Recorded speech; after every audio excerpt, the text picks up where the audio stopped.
Hi Okay. everyone. Thanks for joining the third and final Arduino Acclimate workshop of the quarter, Intro to Programming. I'd like to introduce Aakansha, a Engineering 3 TA and grad student who's going to be leading this Intro to Programming workshop.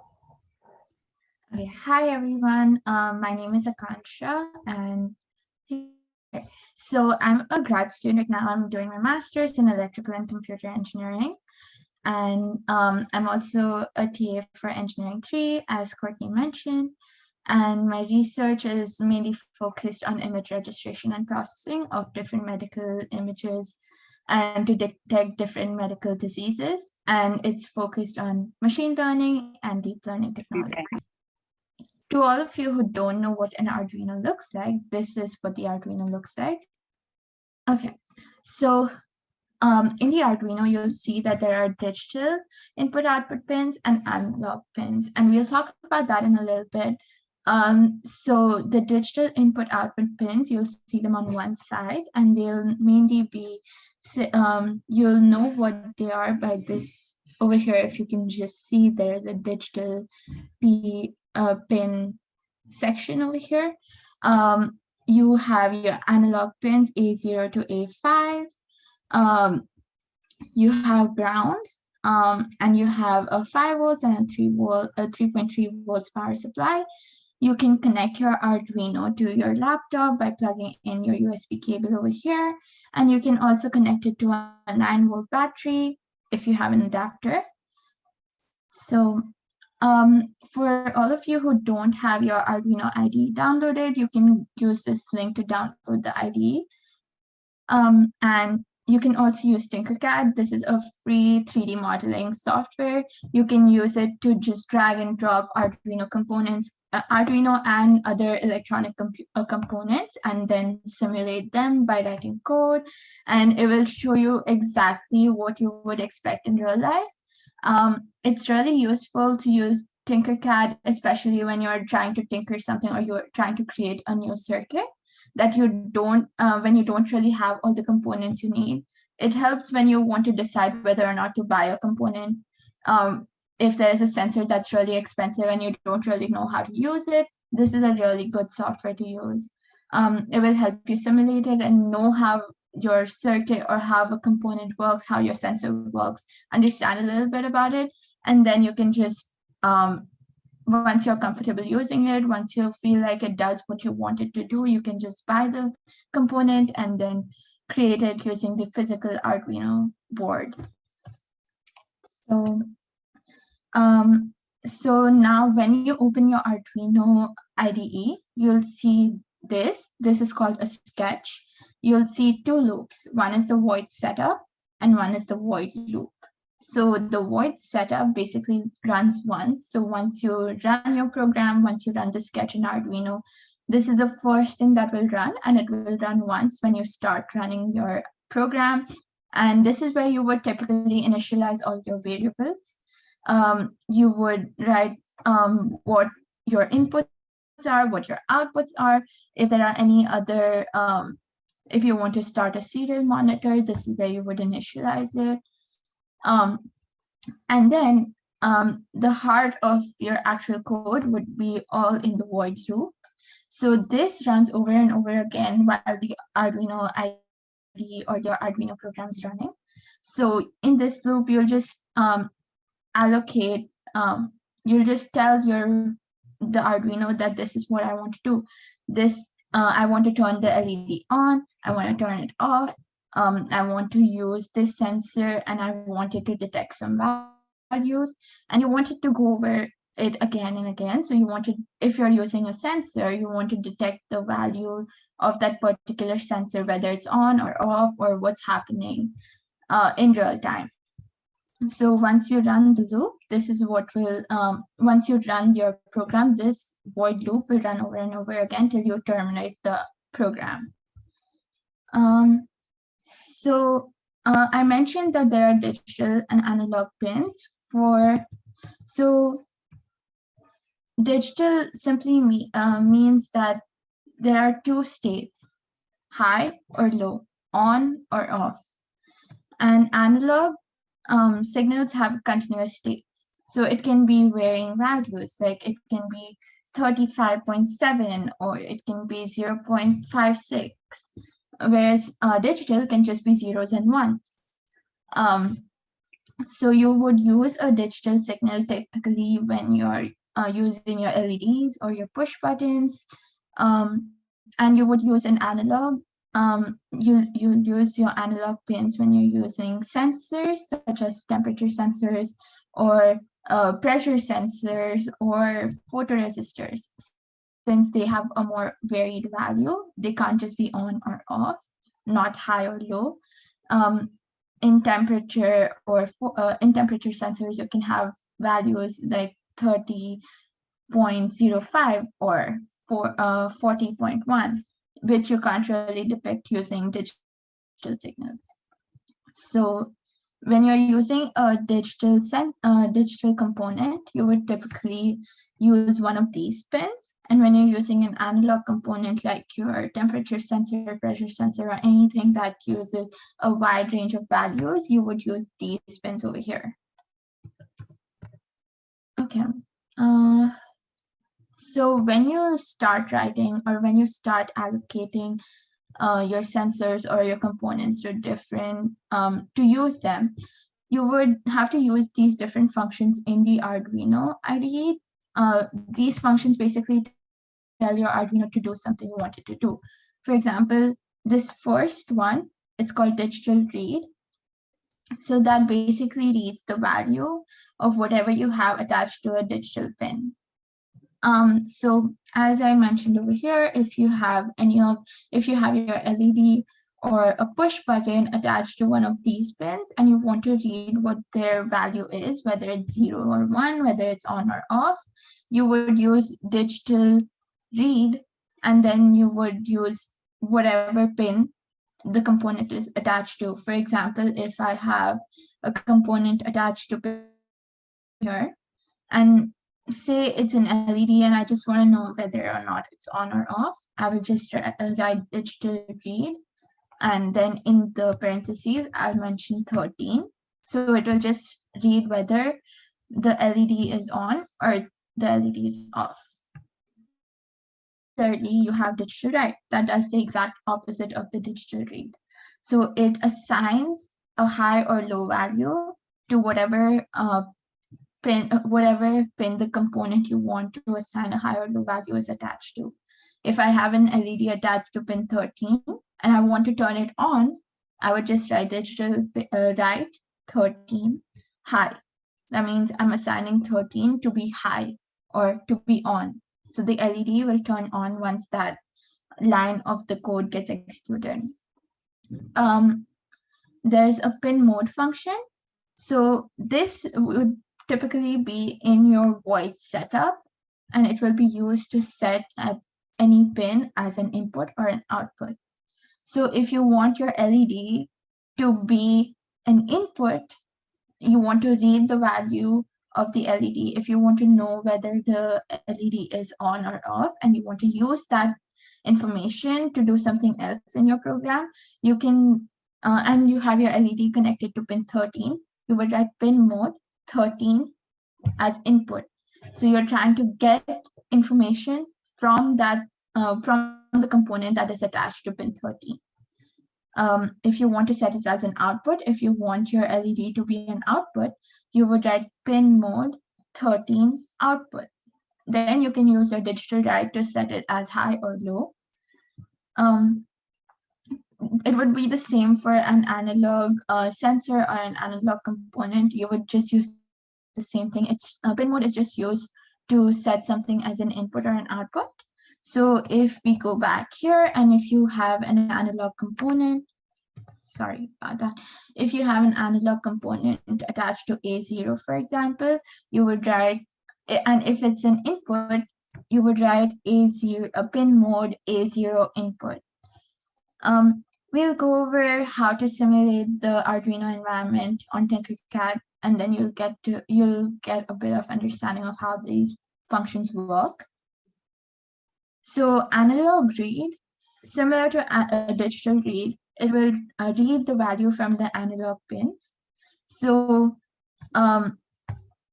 if you have a component, a sensor attached to pin A0, you will just write analog read, and in the parentheses, you'll write A0, and it will read whatever the value of the analog pin is, whatever the sensor is reading at that point in time.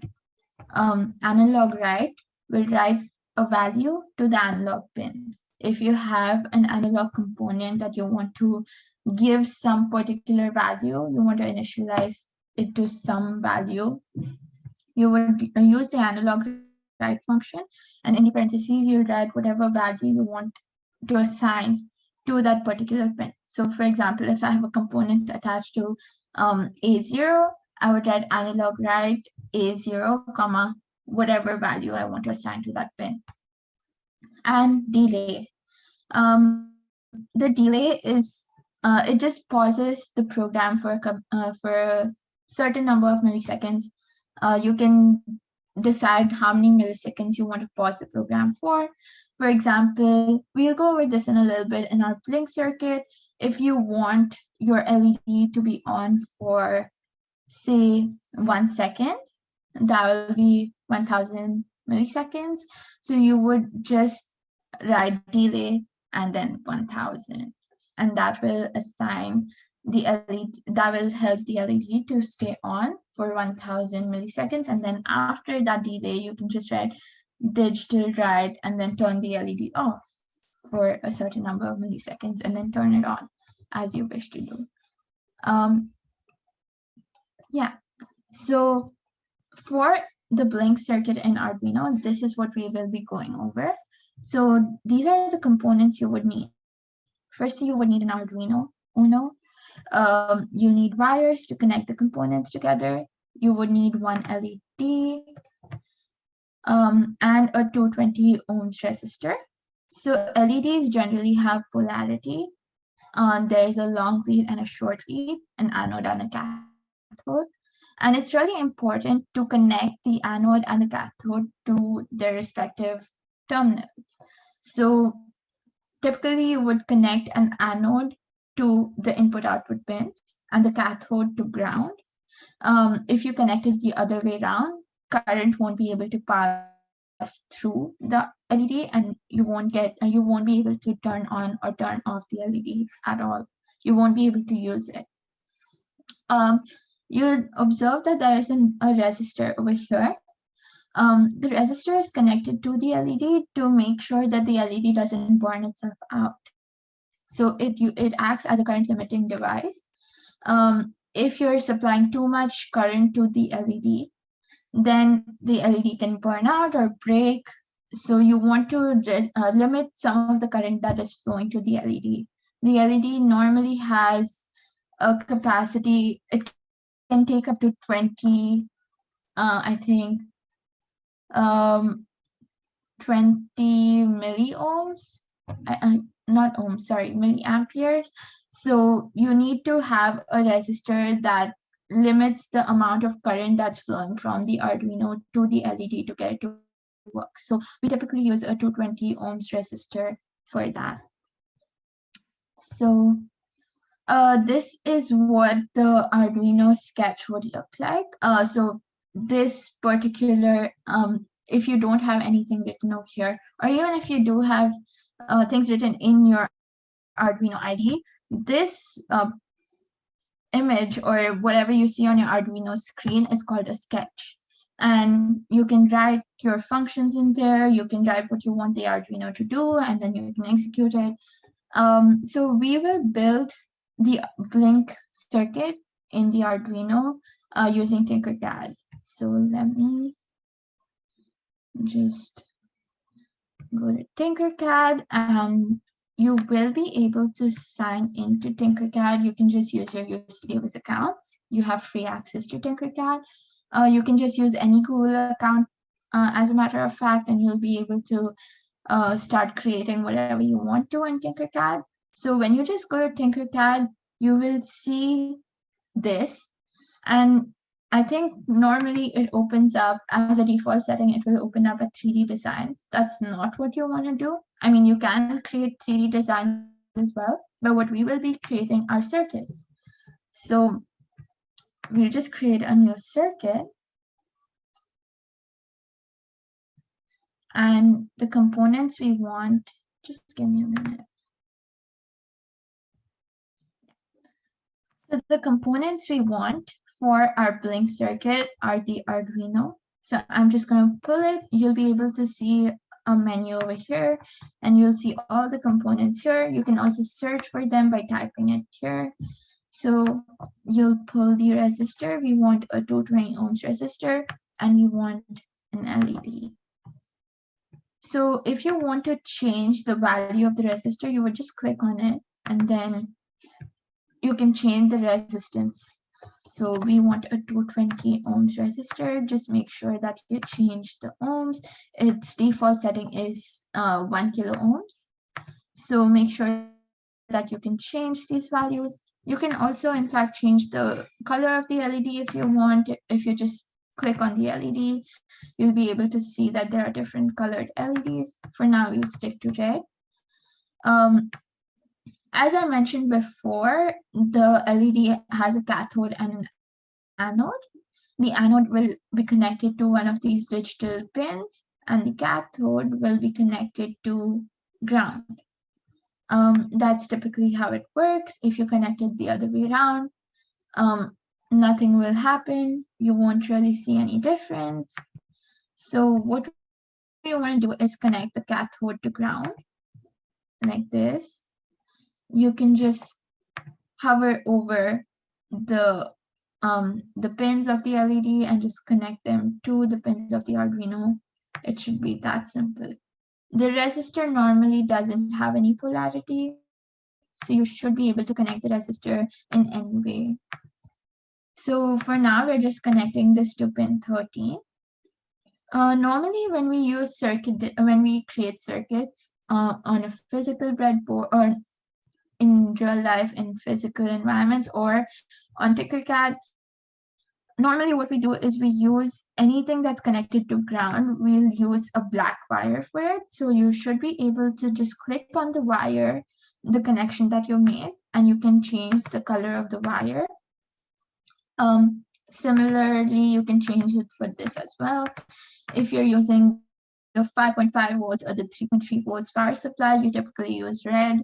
So you can change the colors as you desire. So this is what the blink circuit would look like.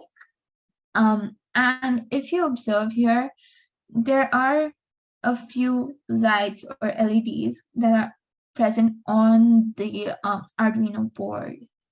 So this L over here symbolizes the built-in LED on the Arduino. And if you go to the code, so if you want to write any code, you would just go here and you'll see that there are three options: blocks, blocks plus text, and text. What I normally like to do is use text. But you can also use blocks, and maybe that's easier for you to use and understand because it's written in normal, plain, simple English that we all understand.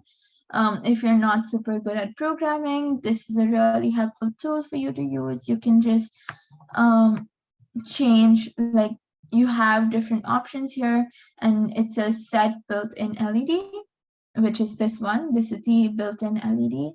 Set it to high, and then wait for 1 second, and then set it to low, and then wait for 1 second.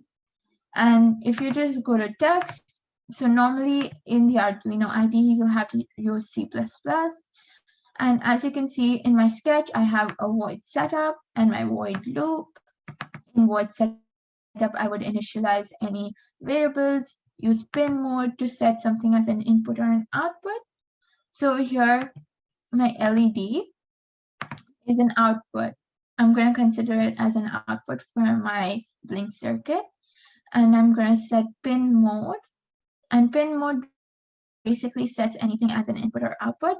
So over here, my LED is connected to pin 13. So instead of this, I would just write pin 13 here. This line just sets my LED or whatever is connected to pin 13 as an output. It can be, if it's not an LED, you can also have a buzzer or It can be anything that can be connected to one of these pins, and then it is set as an output. And then in my void loop, this is what I want to execute repeatedly. This will keep executing, terminate the program. So void setup runs only once, void loop runs repeatedly till the program ends.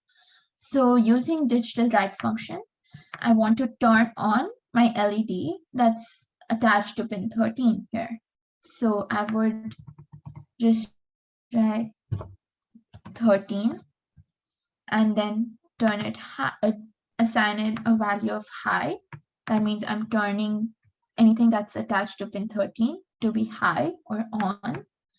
In this case, it's an LED. I'm turning LED attached to pin 13 on.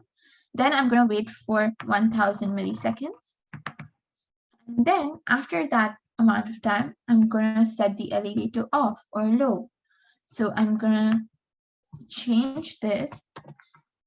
So again, over here, I'm using digital write because I'm assigning a value to my output, and my LED is an output. So I'm going to assign it high or low. Over here, I'm simply assigning it a value of high, waiting for 1 second, assigning it a value of low, then waiting for 1 second, and then it goes on. So I wrote this code. Now I just have to start simulation. And this is really simple. You would just start simulating. It will take a minute. And if you see the LEDs turning on and off every 1 second, there's a simulator time here. If you want to check whether it's happened, whether your code is right, whether it's actually turning on for 1 second and turning off for 1 second, you can compare it to this simulator time. And then when you stop simulation, the program ends, the loop no longer runs. That's about it. You can play around with the delays if you want. You can change the values over here. Say I want to turn on my LED for 2 seconds. So 2 seconds is 2000 milliseconds. So I would just change that to 2000. So this is now 2 seconds.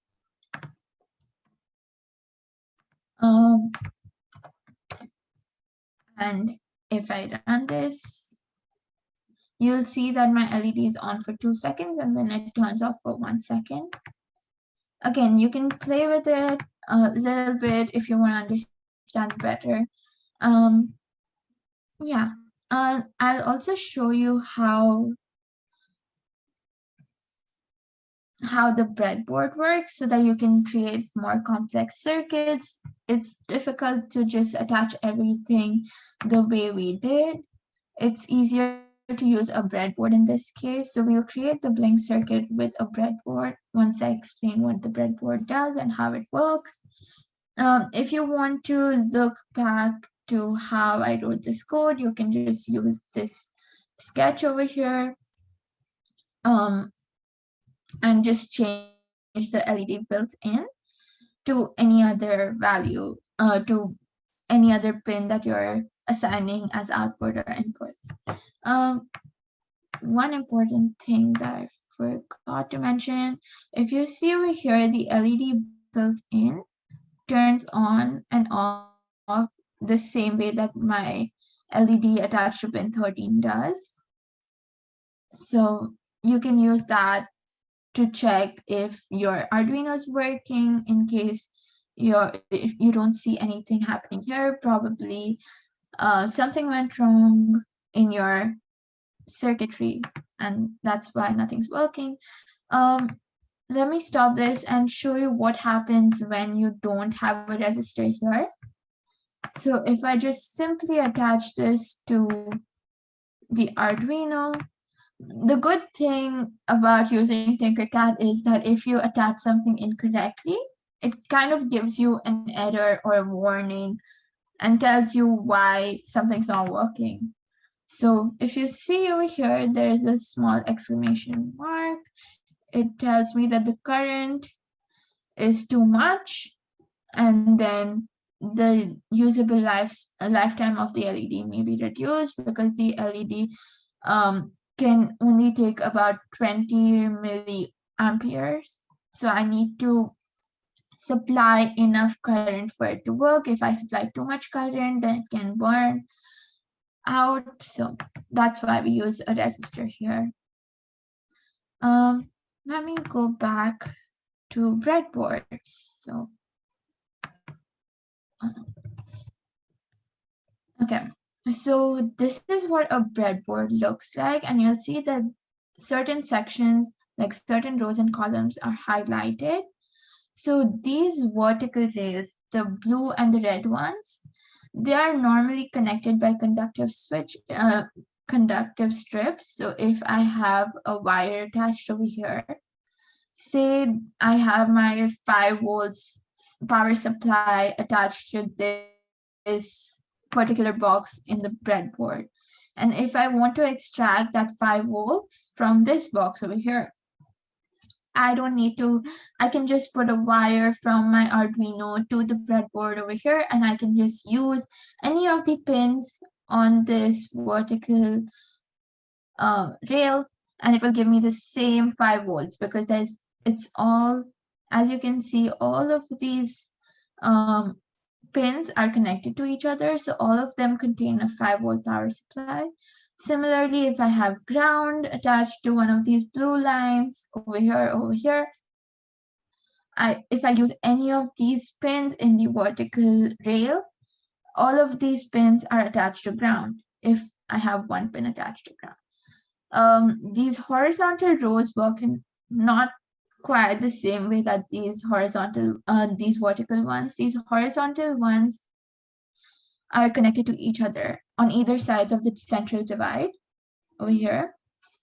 So you'll find that these horizontal rows are connected to each other. So if I have multiple things connected to an LED, or if I have multiple wires that I want to connect multiple things to, like a push button or a sensor, then I can just use the breadboard and I can have my component connected to one of these pins, and then I can use one of the other pins to connect it back to my Arduino, to connect it to another sensor, to whatever you want. So basically, all you need to remember is that these horizontal rails are connected to each other, and these vertical rails on either sides are connected to each other.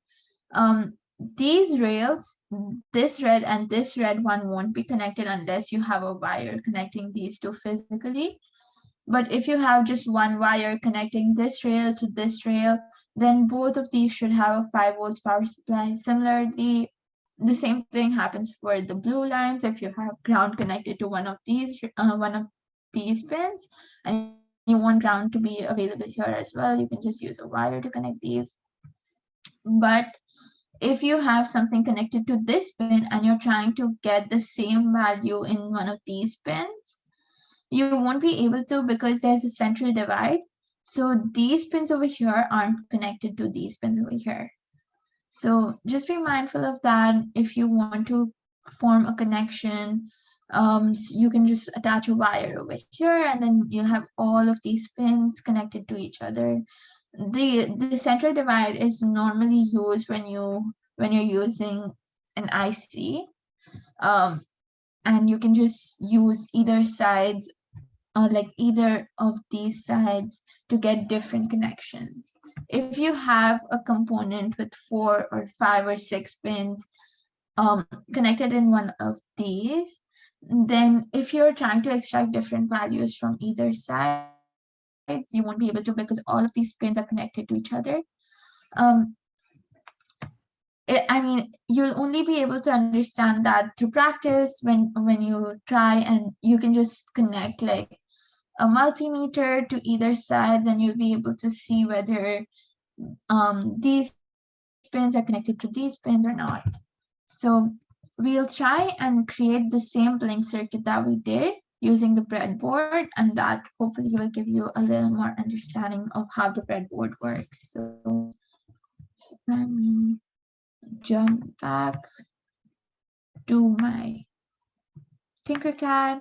So I'm just going to remove this and I'm going to search for my breadboard and pull the component here. So now I have a breadboard. Let me just put it here. And now I want an LED.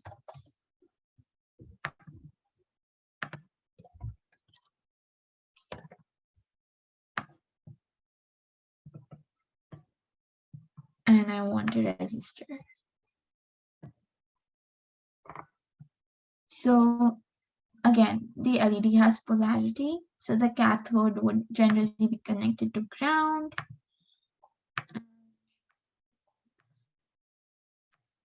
The anode will be connected to one of the input-output pins. So when I do this, typically what happens is all of these pins are connected together. If you just hover over these pins, you'll be able to see that there's a connection between all of these pins. So I have my anode connected to the resistor, and my resistor is connected to this rail over here. I can just use one of the pins on this rail and connect it to my digital input-output pin. What you can, so again, the resistor doesn't have polarity, and you can connect the resistor to the cathode or the anode, it doesn't matter. What I normally like doing is connecting it to the cathode so that I can use any of these pins to connect to ground, simply like that. So all of these pins in this vertical strip are connected to ground. So that includes the resistor, which is connected to the cathode. So indirectly, the cathode is connected to ground as well. And then I have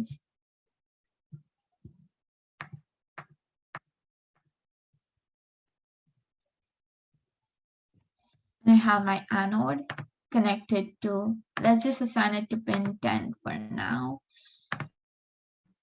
So this is what my circuit looks like using a breadboard. If I just go to code, I can change it. So right now my LED is connected to pin 10. So I'm just going to go ahead and change these values. I want to change it over here as well, because I'm turning pin 13 high and low. And let me just change this to 1 second again for now, and we'll just simulate this and see if everything works. So you can see that it's turning on for 1 second, turning off for 1 second, as we expected it to do. Yeah. That's about it. You can do other things with the breadboard, and you can have many more complex connections. If you are going to take circuits classes that have labs, you'll probably use a lot of these components. But again, the Arduino, the Tinkercad website is really a very easy way of trying to simulate what you want to simulate in real life virtually in the beginning, and then seeing if everything works, and then just replicating this design on your physical components. And it's really easy to even just copy paste this code, or you can just download it and then put it in your Arduino IDE, and it should run the same way. There's no difference. So you can just simply copy paste this code, put it in your Arduino IDE. Another thing that's really good about the Arduino IDE is that it has a bunch of it has a lot of examples. So if you just go to file, and then you'll see an example section, and you'll be able to see a lot of example codes. Like there'll be examples with like how to use a push button, or how to use a temperature sensor, how to use a pressure sensor, how to use any other sensors that exist on Tinkercad, and you can just use one of those and create your own circuit or try to understand how they work. But that's about it. And yeah, thank you. Awesome. Thank you so much, Aakansha, for Yeah. teaching the Intro to Programming workshop. And thank you to everyone who logged on virtually.